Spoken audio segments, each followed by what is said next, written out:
selamat sore Bapak Ibu dan Saudara yang dikasihi oleh Tuhan Yesus Kristus. Bagaimana kabarnya? Saya yakin dan percaya semuanya dalam keadaan yang sehat. Dan saat ini Bapak Ibu dan Saudara, saya mengajak untuk kita akan bersaat teduh sejenak, kita akan menyembah dan memuji Tuhan bersama-sama. Kita akan pujikan satu pujian, Mengenalmu.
Mari kita bersatu dalam doa.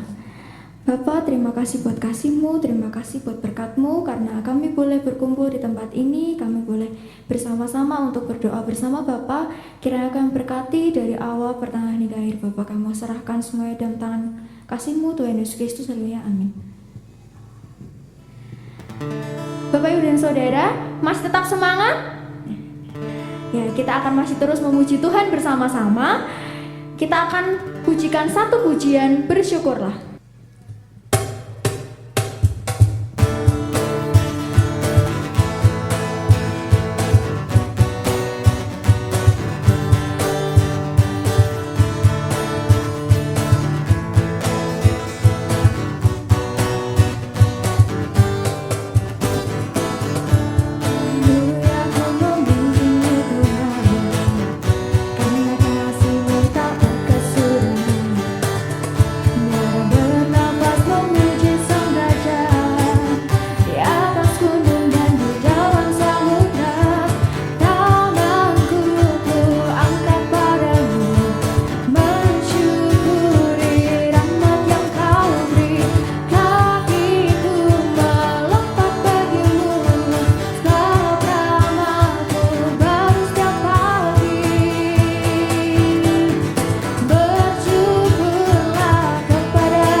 Dan saat ini kita akan menyiapkan hati dan pikiran kita untuk mendengarkan firman Tuhan yang akan disampaikan oleh Ibu Feni.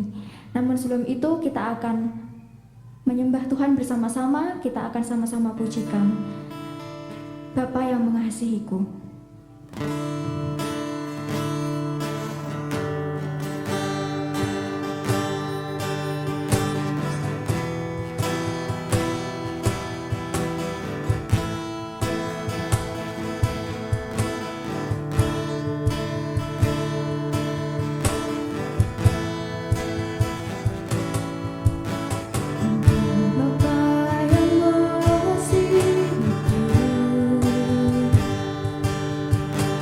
Tak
Ibu Saudara yang terkasih dalam Tuhan, bersyukur kita boleh dipertemukan kembali dalam ibadah doa Rabu bersama keluarga. Pada malam hari ini kita akan belajar bersama-sama kebenaran firman Tuhan yang akan diambil dari Injil Lukas pasal 7 sampai dengan ayat yang ke-1 sampai dengan yang ke-10. Mari kita bersama-sama. Saya mengajak kita semua untuk membuka Alkitab kita di dalam Injil Lukas pasal yang ke-7 ayat 1 sampai dengan yang ke-10.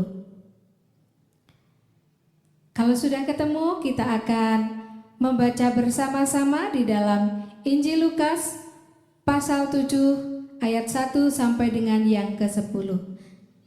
Demikian firman Tuhan. Yesus menyembuhkan hamba seorang perwira di Kapernaum. Setelah Yesus selesai berbicara di depan orang banyak, masuklah ia ke Kapernaum. Di situ ada seorang perwira yang mempunyai seorang hamba yang sangat dihargainya. Hamba itu sedang sakit keras dan hampir mati. Ketika perwira itu mendengar tentang Yesus, ia menyuruh beberapa orang tua-tua Yahudi kepadanya untuk meminta supaya ia datang dan menyembuhkan hambanya. Mereka datang kepada Yesus dan dengan sangat mereka meminta pertolongannya, katanya, "Ia layak engkau tolong, sebab ia mengasihi bangsa kita, dan dialah yang menanggung pembangunan rumah ibadat kami." Lalu Yesus pergi bersama-sama dengan mereka. Ketika ia tidak jauh lagi dari rumah perwira itu menyuruh sahabat-sahabatnya untuk mengatakan kepadanya, "Tuan, janganlah bersusah-susah, sebab aku tidak layak menerima Tuan di dalam rumahku. Sebab itu aku juga menganggap diriku tidak layak untuk datang kepadamu. Tetapi katakan saja sepatah kata, maka hambaku itu akan sembuh. Sebab aku sendiri seorang bawahan, dan di bawahku ada pula prajurit. Jika aku berkata kepada salah seorang prajurit itu, 'Pergi,' maka ia pergi, dan kepada seorang lagi, 'Datang,' maka ia datang. Ataupun kepada hambaku, 'Kerjakan ini,' maka ia mengerjakannya." Setelah Yesus mendengar perkataan itu, ia heran akan dia, dan sambil berpaling kepada orang banyak yang mengikuti dia, ia berkata, "Aku berkata kepadamu, iman sebesar ini tidak pernah aku jumpai, sekalipun di antara orang Israel." Dan setelah orang-orang yang disuruh itu kembali ke rumah, didapatinya lah hamba itu telah sehat kembali. Bapak, Ibu, Saudara yang terkasih di dalam Tuhan, saat ini saya mengajak kita semua untuk belajar meneladani iman perwira Romawi. Semasa pelayanannya di bumi, Yesus sangat jarang sekali melayani orang asing di luar bangsa Israel. Hanya beberapa kali pelayanan Yesus terhadap orang-orang non-Yahudi dicatat di dalam Alkitab Perjanjian Baru. Hal ini terjadi karena Yesus memfokuskan pelayanannya kepada bangsanya sendiri. Bangsa Israel, umat pilihan Tuhan. Pelayanan secara masif kepada bangsa-bangsa lain di luar bangsa Israel baru terjadi setelah kebangkitan dan kenaikan Tuhan Yesus Kristus ke surga, yaitu melalui murid-muridnya. Nah, hal ini sesuai dengan perintah Yesus sendiri kepada murid-muridnya tersebut agar memberitakan kabar baik kepada segala bangsa di dunia. Bukan hanya kepada bangsa Israel, seperti yang tercatat di dalam Matius 28 ayat 19 sampai dengan yang ke-20. Karena pelayanan Yesus kepada orang-orang asing di luar bangsa Israel sangatlah jarang, maka menjadi menarik untuk dipelajari. Salah satunya adalah pelayanannya kepada seorang perwira Romawi yang bertugas di kota Kapernaum, yaitu di Galilea. Perwira ini datang kepada Yesus melalui tua-tua Yahudi. Tua-tua tersebut bersedia menolongnya sebab perwira ini adalah orang yang baik. Hal ini terbukti bahwa tua-tua mengatakan perwira ini membantu di dalam pendirian rumah ibadah orang-orang Yahudi. Meskipun belum tentu dia seorang penganut agama Yahudi. Perwira ini mempunyai seorang hamba yang sedang sakit keras pada waktu itu. Dan dia memohon agar Yesus datang untuk menyembuhkan. Yesus bersedia menyembuhkan hamba perwira ini. Tetapi ketika Yesus sudah dekat ke rumah perwira itu, dia mengutus sahabat-sahabatnya untuk datang kepada Yesus, mengatakan bahwa ia tidak layak menerima Yesus di rumahnya. Jadi dia memohon agar Yesus mengucapkan sepatah kata saja agar hambanya itu bisa sembuh. Apa yang pertama kali kita pikirkan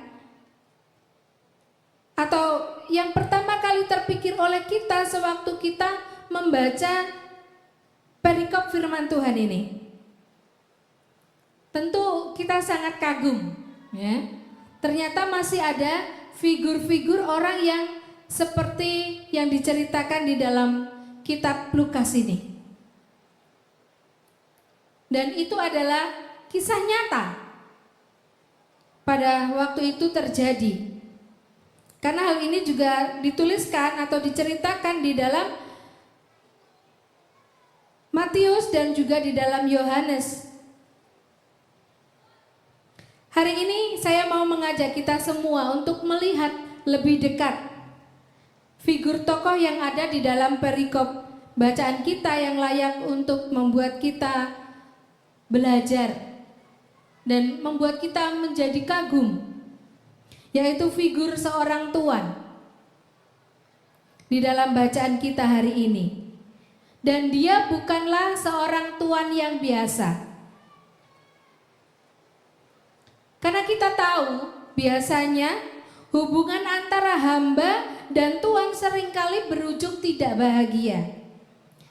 Banyak yang mempunyai kasus seperti hamba yang mencuri uang tuannya, atau hamba yang menculik anak dari majikannya, atau disebut dengan membalas air susu dengan air tuba.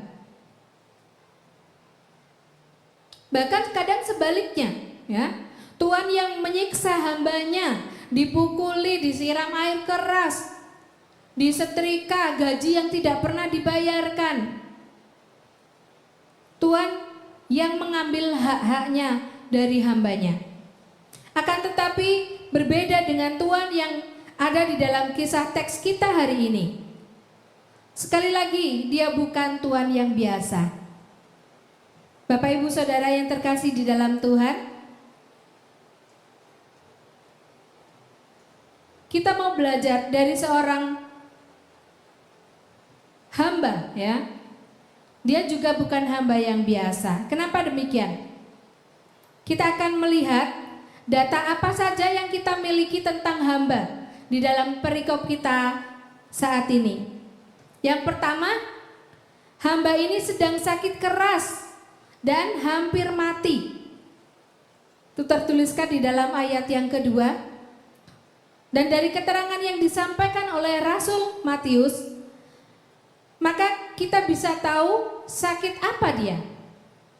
Bahwa dia mengalami sakit lumpuh dan membuatnya sangat menderita. Hal ini dituliskan di dalam Matius 8 ayat yang ke-6. Data yang kedua yang dapat kita lihat, hamba ini bukanlah salah satu prajurit bawahan dari tuannya, yaitu sang perwira. Jadi kalau kita melihat secara strata sosial, yang berlaku pada waktu itu, jelas hamba itu berada di bawah prajurit. Data yang ketiga yang bisa kita lihat yaitu jika kita sempat melihat bahasa aslinya di dalam bahasa Yunani, maka kita akan menemukan bahwa Rasul Lukas menyebutkan kata hamba dalam teks kita hari ini dengan dua kata. Yang pertama kata doulos. Lukas menyebutkan kata hamba dalam teks kita hari ini dengan dua kata yaitu doulos. Di dalam ayat yang kedua ya, yang arti harafiahnya adalah budak, pembantu. Dan satu lagi di dalam kata Yunani berarti pais. Di dalam ayat yang ketujuh yang juga diterjemahkan oleh Lembaga Alkitab Indonesia menjadi kata hamba. Bedanya adalah dari kata pais ini kita jadi tahu bahwa hamba yang dimaksudkan adalah seorang hamba yang masih berusia remaja, masih belum dewasa. Itu artinya seharusnya menurut budaya yang berlaku pada waktu itu, hamba yang masih belum dewasa itu sama sekali dipandang sebelah mata oleh masyarakat pada waktu itu. Ingat saja sewaktu para murid Yesus mengusir anak-anak yang mau datang kepada Yesus untuk mendengarkannya. Diusir oleh mereka. Nah, kemudian data yang keempat yang bisa kita lihat dari seorang hamba dari perwira ini adalah dunia sosial Romawi pada waktu itu melegalkan jual beli hamba di pasaran dengan harga 600 dinar. Maka kita bisa punya satu hamba, bisa kita perlakukan dengan seenaknya di rumah. Jadi diperjualbelikan seperti barang. 600 dinar setara dengan uang tabungan seorang buruh di zaman itu yang menabung setengah dari penghasilan hariannya selama 4 tahun. Tampak mahal memang, tetapi bagi seorang petinggi Romawi seperti Tuan Perwira ini, 600 dinar tentu bukan sesuatu yang mahal. Itulah data yang dapat kita ketahui tentang hamba dari perwira ini. Nah, saat ini mari kita melihat data apa yang kita miliki tentang tuannya. Mengapa tuannya ini, seorang perwira ini kita sebut sebagai tuan, bukan tuan yang biasa. Kita dapat melihat di dalam bacaan kita hari ini Lukas 7 ayat 2 sampai dengan yang keempat. Yaitu fakta yang pertama, dia seorang petinggi pemerintah Romawi. Berarti dia pasti sudah bukan seorang Yahudi.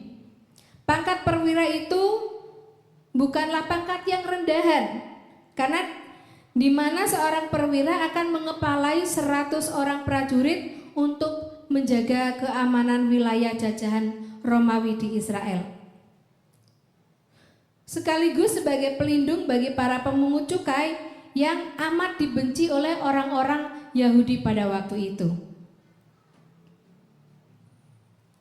Fakta yang kedua yang dapat kita lihat dari tuan ini adalah yang menariknya adalah pemungut cukainya memang dibenci oleh orang Yahudi. Tetapi ternyata perwira ini sangat dikasihi oleh orang-orang Yahudi. Terbukti di dalam ayat 2 sampai yang keempat dikatakan dia layak ditolong karena dia memang baik. Dia membantu di dalam pembangunan rumah ibadah.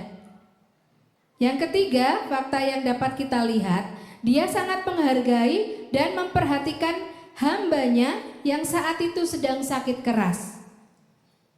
Padahal kalau dia nggak mau repot, ya biarkan saja, ya biarkan aja sampai dia mati, bisa beli lagi kok. Tetapi tidak demikian. hamba ini memperlakukan dengan sangat baik. Bapak Ibu Saudara yang terkasih di dalam Tuhan, sampai di sini kita dapat melihat betapa istimewanya hamba dan tuan ini. Terlebih tuan ini, sang perwira. Istimewanya tuan perwira ini adalah yang pertama, yaitu dia memperlakukan hambanya yang walau cuma seorang budak yang punya harga di pasar, tetapi diperlakukan seperti seorang yang sangat penting. Dia sangat menghargai, ya. Padahal dia bisa saja mengabaikannya. Toh masih banyak prajurit yang lain yang akan menolong dia, membantu di dalam pekerjaannya. Tetapi dia tidak berlaku demikian. Yang kedua, di dalam ayat 6 sampai yang ke-9, ketika ia tidak jauh lagi dari rumah perwira itu menyuruh sahabat-sahabatnya untuk mengatakan kepadanya, "Tuan, janganlah bersusah-susah, sebab aku tidak layak menerima Tuan di dalam rumahku. Sebab itu aku juga menganggap diriku tidak layak untuk datang kepadamu. Tetapi katakan saja sepatah kata, maka hambaku itu akan sembuh. Sebab aku seorang bawahan, dan di bawahku ada pula prajurit. Jika aku berkata kepada salah seorang prajurit itu, 'Pergi,' maka ia pergi. Dan kepada seorang lagi, 'Datang,' maka ia datang. Ataupun kepada hambaku, 'Kerjakanlah ini,' maka ia mengerjakannya." Setelah Yesus mendengar perkataan itu, ia heran akan dia, dan sambil berpaling kepada orang banyak yang mengikuti dia, ia berkata, "Aku berkata kepadamu, iman sebesar ini tidak pernah aku jumpai, sekalipun di antara orang Israel." Istimewa karena iman itu keluar dari seorang bukan Yahudi yang amat mempercayai kuasa Tuhan Yesus, sehingga Yesus sendiri dibuat kagum, ya, karena ternyata masih ada orang yang seperti ini. Bapak Ibu Saudara yang terkasih di dalam Tuhan, ini adalah iman yang luar biasa. Perwira ini belum mengenal Yesus secara pribadi. Bahkan dia belum pernah bertemu sama sekali dengan Yesus pada waktu itu. Namun ia mempunyai keyakinan yang sangat besar bahwa Yesus mampu menyembuhkan sakit hambanya. Karena imannya yang sangat besar itulah hambanya sembuh seketika itu. Bukan hanya itu, Yesus juga memuji iman perwira tersebut. Bahkan Yesus berkata bahwa iman sebesar itu belum pernah ia temui, bahkan di antara orang Israel sekalipun. Yesus sangat tertarik dengan iman orang-orang yang datang kepadanya. Iman.